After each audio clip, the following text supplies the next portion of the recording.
আসসালামু আলাইকুম ওয়ারহমাতুল্লাহ। আদি পিতা হজরত আদম আলাইহিওয়াসাল্লামের যুগ থেকেই কোরবানির বিধান চালু হয়েছিল।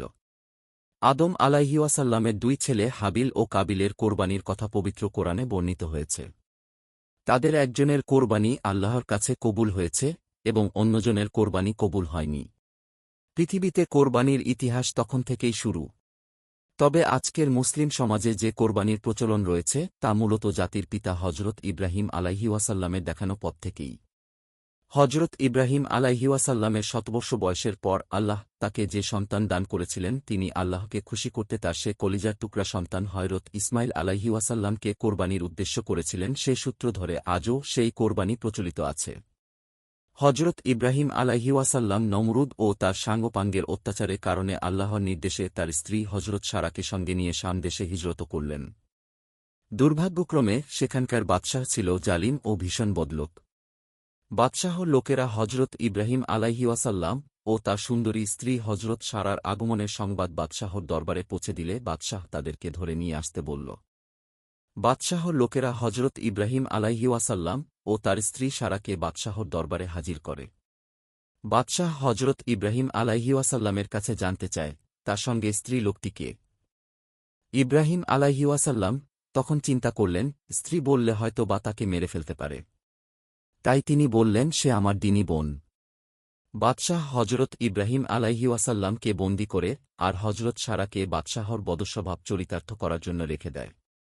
বাদশাহর কুপ্রস্তাবে হজরত সারা রাজি না হলে বাদশাহ তাকে হত্যার হুমকি দেয়। অতঃপর হজরত সারা দুরাকাত নামাজ আদায় করার অনুমতি চাইলে বাদশাহ তাকে নামাজ আদায়ের ব্যবস্থা করে দেয়। হজরত সারা নামাজ শেষে আল্লাহ দরবারে ফরিয়াদ করেন যেন আল্লাহ তার সতীত্ব রক্ষা করেন। এরই মধ্যে বাদশাহ অত্যন্ত অসুস্থ ও দুর্বল হয়ে পড়ে। অবস্থা খারাপ দেখে আর বাদশাহর মৃত্যুর জন্য তার লোকেরা হজরত সারাকে দায়ী করলে এই ভেবে হজরত সারা বাদশাহর সুস্থতার জন্য দোয়া করেন। একে একে ৩ বার একই ঘটনা ঘটলে বাদশাহ হজরত সারার কাছে ক্ষমা প্রার্থনা করে। হজরত সারার সতীত্ব দেখে আর ১০০টি নারী হজরত হাজেরাকে তার দাসী হিসেবে দিয়ে তাদেরকে বিদায় করে দেয় বাদশাহ। হজরত সারা ও হজরত ইব্রাহিম আলাইহিওয়াসাল্লাম মুক্ত হয়ে সে দেশে বসবাস শুরু করেন। হজরত সারা তার দাসী হজরত হাজেরাকে হযরত ইব্রাহিম আলাইহিওয়াসাল্লামের সঙ্গে বিয়ে দেন। কারণ হজরত সারার বয়স তখন ৯০ বছর আর হজরত ইব্রাহিম আলাইহিওয়াসাল্লামের বয়স তখন ১০০ বছর। তাদের বিয়ের দীর্ঘ সময় পার হলেও তখনও হজরত সারা মা হতে পারেননি। তিনি ভাবলেন, শেষ বয়সে যদি আল্লাহ মেহেরবানি করে তার স্বামী হজরত ইব্রাহিম আলাইহিওয়াসাল্লামকে কোনো সন্তান দান করেন। আল্লাহর মেহেরবানিতে হজরত হাজেরার গর্ভেই হজরত ইসমাইল আলাইহিওয়াসাল্লামের জন্ম হয়।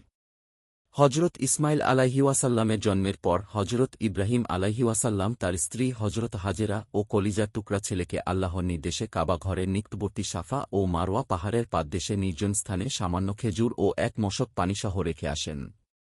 হজরত ইব্রাহিম আলাইহিওয়াসাল্লাম যখন তাদের এ অবস্থায় রেখে স্থান ত্যাগ করছিলেন তখন হজরত হাজেরা প্রশ্ন করছিলেন, আপনি আমাদের এ নির্জন স্থানে রেখে চলে যাচ্ছেন? হজরত ইব্রাহিম আলাইহিওয়াসাল্লাম ক্ষীণ কণ্ঠে জবাব দিয়েছিলেন, হ্যাঁ। আবারও হজরত হাজেরা প্রশ্ন করলেন, এটা কি আল্লাহর নির্দেশ? হজরত ইব্রাহিম আলাইহিওয়াসাল্লাম আবারও জবাব দিয়েছিলেন, হ্যাঁ। হজরত হাজেরা আল্লাহর উপর ভরসা করে তার শিশু সন্তানকে নিয়ে সেখানে অবস্থান করলেন। হজরত হাজেরা ও তার সন্তানের খাদ্য ও পানীয় যখন শেষ হয়ে গেল হাজেরা তখন খাদ্য ও পানির সন্ধানে সাফা ও মারওয়া পাহাড়ে দৌড়াদৌড়ি শুরু করেন।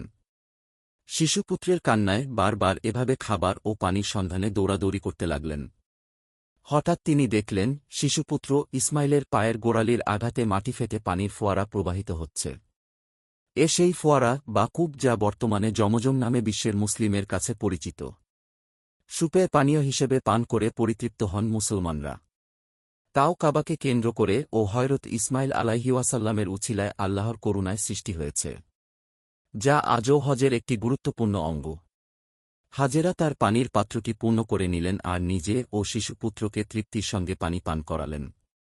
হজরত হাজেরার সাফা ও মারওয়া পাহাড়ে ক্রমাগত ৭ বার দৌড়াদৌড়ি করার কারণে সে ঘটনাকে কেন্দ্র করে আল্লাহ হজ ও ওমরা পালনকারীদের জন্য সাফা মারওয়া পাহাড়ে ৭ বার দৌড়াদৌড়ি করার বিধান জারি করেছেন। হজরত ইসমাইল আলাইহিওয়াসাল্লামের যখন হাঁটাচলা ও খেলাধুলা করার বয়স তখন হজরত ইব্রাহিম আলাইহিওয়াসাল্লামকে স্বপ্নে আদেশ করা হল, তুমি তোমার প্রিয় বস্তু আল্লাহর নামে কোরবানি করো। ইব্রাহিম আলাইহিওয়াসাল্লাম স্বপ্নে আদিষ্ট হয়ে 10টি উট কোরবানি করলেন। পুনরায় তিনি আবারও একই স্বপ্ন দেখলেন। অতঃপর ইব্রাহিম আলাইহিওয়াসাল্লাম আবারও 1টি উট কোরবানি করলেন। আবারও তিনি একটি স্বপ্ন দেখে ভাবলেন, আমার কাছে তো এই মুহূর্তে আমার কলিজার টুকরা প্রিয় পুত্র ইসমাইল আলাইহিওয়াসাল্লাম ছাড়া আর তেমন কোনো প্রিয় বস্তু নেই। ইসমাইল আলাইহিওয়াসাল্লাম যখন পিতার সঙ্গে হাঁটাচলার উপযোগী হল, তখন ইব্রাহিম আলাইহিওয়াসাল্লাম বললেন, হে আমার পুত্র, আমি স্বপ্নে দেখেছি যে আমি তোমাকে কোরবানি করছি। সুতরাং তোমার মতামত কি? হজরত ইসমাইল আলাইহিওয়াসাল্লাম বললেন, হে আমার পিতা, আপনি যে বিষয়ে আদিষ্ট হয়েছেন তা পালন করুন। আপনি আমাকে আল্লাহর মেহেরবানীতে ধৈর্যশীলদের একজন হিসেবেই পাবেন।